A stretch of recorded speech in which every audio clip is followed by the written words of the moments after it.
everybody, welcome to another video. Today I'm going to be doing the mid-year book freakout tag. So yeah, let's get into the video.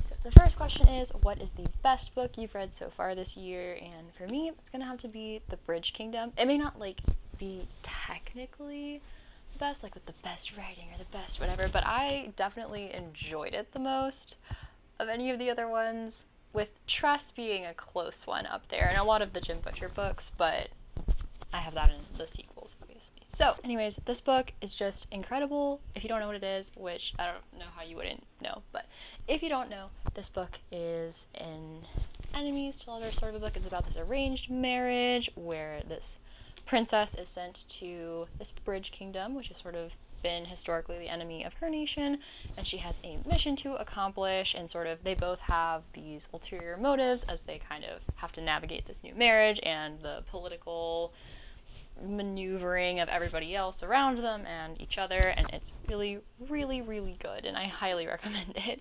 The next question is, what is the best sequel that you've read this year? And for me, that's going to be Changes by Jim Butcher and the Dresden Files. This is the 11th book in the series, I think, and I've enjoyed all of the Dresden Files that I've read this year, but I think that this one definitely is the best so far, of course.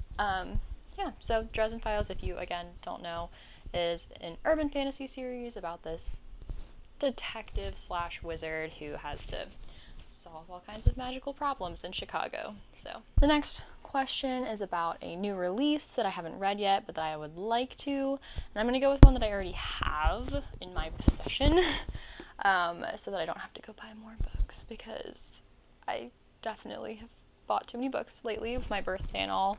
Way too many books, but it's fine. And that would be Emily Wilde's Encyclopedia of Fairies. I think this book is really pretty, and I love the idea of a journal entry style scholarly look at fairies with kind of a rivals to lovers romance in it, academic rivals, and I just think that sounds so cute, and I love fairies, always have, so I'm pretty excited about this one, and I plan to pick it up pretty soon at least. So yeah.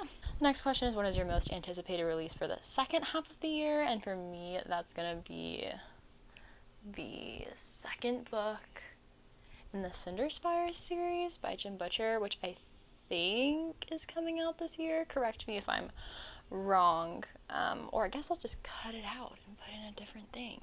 If I'm wrong, then I'm most excited for Secret Project 3, which is, hopefully gonna get here soon. Speaking of which, my Secret Project 2 just shipped, so I'm really excited about that.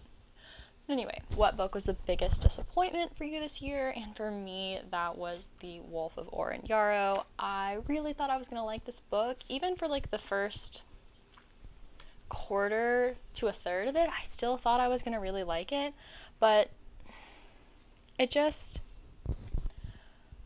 nothing really happened.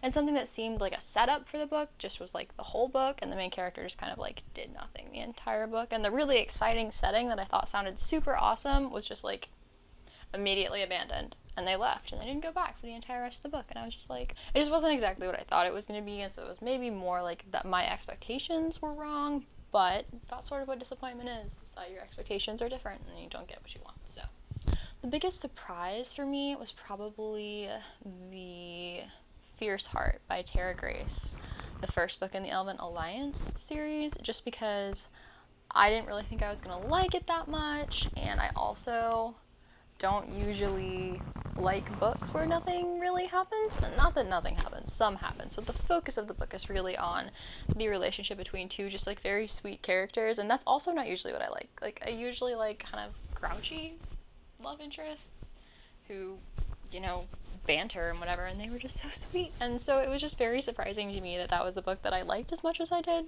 So that's the biggest surprise of the year. New fictional crush, I mean, I don't really ship other characters with each other, but I'm not oh, this fictional character, he's so great, so I don't really know. Next question is, what is your new favorite character? And I'm gonna have to say Tress from Tress of the Emerald Sea. I just thought that she was a great protagonist, and just very different from your usual protagonist.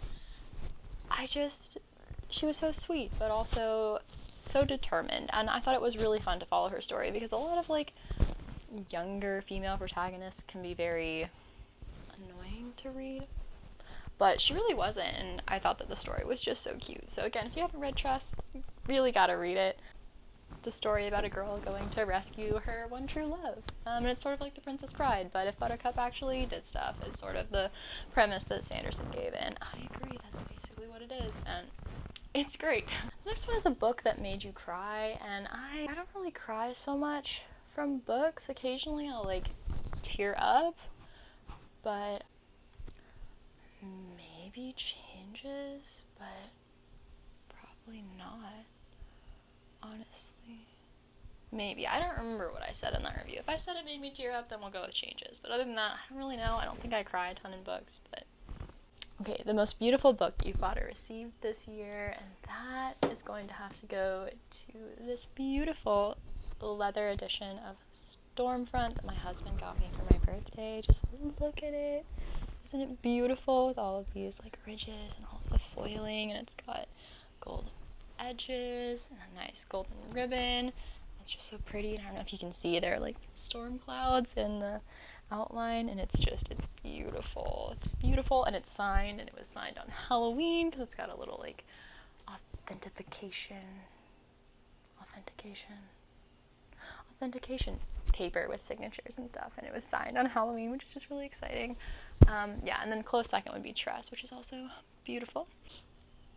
And then what books do I really need to read by the end of the year? I mean, a lot. I have a gigantic stack of books. I have an upstairs bookshelf with my like physical TBR in it, but now I just have stacks of books on my crafting table, and there's a stack of books right here on the coffee table in the living room. So having a problem here, but I'll pick a couple that are here, which would be Rhythm of War. I really need to finish before the end of the year. I'm planning to maybe pick it up this month again. It's just, I don't know, not particularly motivated, I guess, to pick up something long, like short and snappy things. And then also I'd like to read Uprooted by Naomi Novik. My mother-in-law got this for me because I really liked Spinning Silver, which I'll tell you more about in my video coming up later this week. But yeah, I want to read Uprooted as well. And then I've just got a giant stack of books. I'd like to finish the Dresden Files, ideally this year. Trying to think what else I've got going on over there. Oh, and I really should probably read The Wise Man's Fear, because I've been meaning to read that for a while. I haven't done it. Maybe I should also finish Jonathan Strange and Mr. Norrell, since I've got that sitting on my nightstand still. I think that's all the questions. I don't know. But yeah, so that's the tag for you guys. Probably a little bit belated, but that's alright. Anyways, thank y'all so much for watching this video.